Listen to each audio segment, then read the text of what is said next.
у рэжыма няма грошай на жорсткіх дыктатураў. Яны проста збанкрутавалі. Уся эта гульня ў лібералізацыю для аднаго атрымаць крэдытную падтрымку з захаду. Яны не могуць дазволіць сабе раскошу просто так зганяць людзей за тое, што не сабраліся. Па сутнасці, учора гэта было сказана.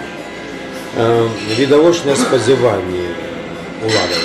Людзі збяруцца, пастаяць, пагавораць, замерзнуць і разыдуцца.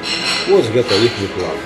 Калі мы проста збяремся, пастаім, пачуем, што выбары зноў сфальшаваныя і разыдземся, нават калі там застанецца там пэўная колькасць палаткаў, мерзнуць яшчэ там, то гэта значыць на 5 гадоў улада захаваецца, яна атрымае тое, што яна хацела ад гэтых выбараў, а яны не спадзяваліся, што іх захад прызнае свабодным і справядлівым.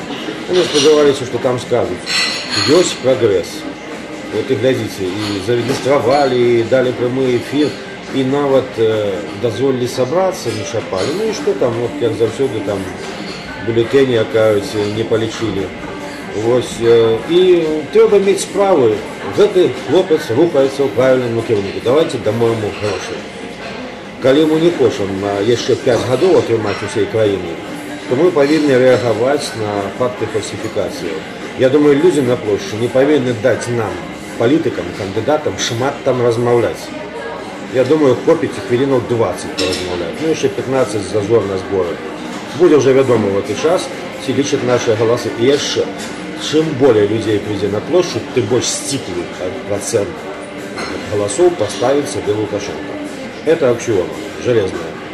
Збяремся, паглядзім, колькі нас, што яны робяць, і будзем вырашаць.